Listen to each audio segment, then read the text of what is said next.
യേശുവിൽ സ്നേഹം നിറഞ്ഞ പ്രിയ സഹോദരി സഹോദരങ്ങളെ, നമ്മളിലൂടെ ജീവനുള്ള ദൈവത്തിൻ്റെ നാമം എപ്പോഴും മഹത്വപ്പെടുവാൻ ദൈവം നമ്മളെ തെരഞ്ഞെടുത്തിരിക്കുന്നതിന് 1000 സ്തുതികൾ അർപ്പിച്ചുകൊണ്ട് ദൈവവചനം നമുക്ക് ശ്രവിക്കാം.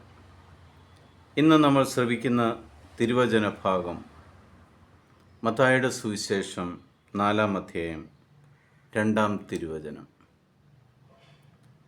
യേശു 40 ദിനരാത്രങ്ങൾ ഉപവസിച്ചു. പിതാവായ ദൈവം ഭൂമിയിലേക്ക് തൻ്റെ പുത്രനെ അയച്ചത് പാപത്തിലായിരിക്കുന്ന നമ്മളെ ദൈവമക്കളായി വീണ്ടെടുക്കുവാൻ, അതിനുവേണ്ടി നമ്മളോടുള്ള സ്നേഹത്തെ പ്രതി സ്വന്തം പുത്രനെ പോലും ബലി കഴിക്കുവാൻ തയ്യാറാകുന്ന ദൈവമായ കർത്താവിന് വേണ്ടി ഈശോ പരിശുദ്ധാത്മാവിനാൽ പ്രചോദിതനായി 40 രാവും 40 പകലും ഉപവാസത്തിലേക്ക് പ്രവേശിക്കുന്നു. പഴയ നിയമത്തിൽ ദൈവത്തിനെതിരെ തിന്മ ചെയ്ത് ലോകം മുഴുവനും തിന്മയുടെ അടിമത്തത്തിലായിരുന്നപ്പോൾ ദൈവം നോഹയെ ഉപയോഗിച്ച് ദൈവത്തിന് ആവശ്യമുള്ളവരെ മാത്രം രക്ഷപ്പെടുത്തുകയും ഭൂമി മുഴുവനും 40 രാവും 40 പകലും മഴ പെയ്യിച്ച് നീചന്മാരായ മനുഷ്യരെ പൂർണ്ണമായി ഉന്മൂലനം ചെയ്യുന്ന ഒരു ഭാഗവും നമ്മൾ കേൾക്കുന്നുണ്ട്. അങ്ങനെ ദൈവത്തിനെതിരെ തിന്മ ചെയ്യുന്നവരെ പൂർണ്ണമായും ഇല്ലാതാക്കുന്ന ഒരു കർത്താവ് അവിടെ 40 രാവും 40 പകലും മഴ പെയ്ച്ചാണ് ഈ ഭൂമിയെ സർവ്വജീവജാലങ്ങളെയും ഇല്ലാതാക്കി.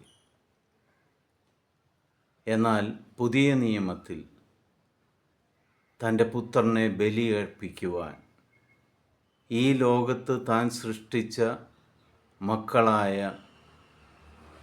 ചെയ്തിരിക്കുന്ന എല്ലാ തെറ്റുകൾക്കും പാപങ്ങൾക്കും അതിൽ നിന്നും തിന്മയിൽ നിന്ന് അവരെ രക്ഷിക്കുന്നതിന് വേണ്ടി സ്വന്തം പുത്രനെ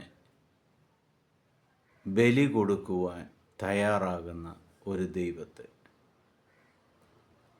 പുതിയ നിയമത്തിൽ നമ്മൾ സ്നേഹനിധിയായ ഒരു പിതാവിനെയാണ് കാണുന്നത്. നമ്മൾ എന്ത് തെറ്റ് ചെയ്താലും ക്ഷമയോടെ നമ്മൾക്ക് വേണ്ടി കാത്തിരിക്കുന്ന ദൈവം.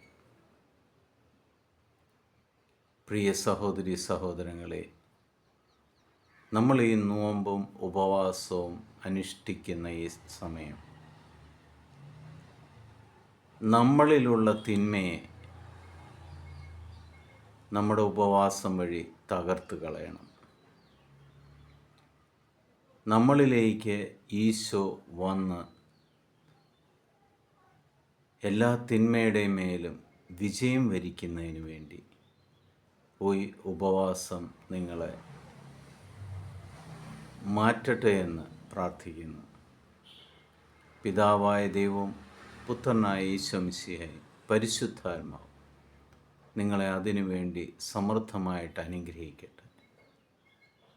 നിങ്ങളുടെ എല്ലാ സഹനങ്ങളും യേശുക്രിസ്തുവിൻ്റെ നാമത്തിൽ ഇന്ന് നിങ്ങളെ വിട്ടുമാറട്ടെ.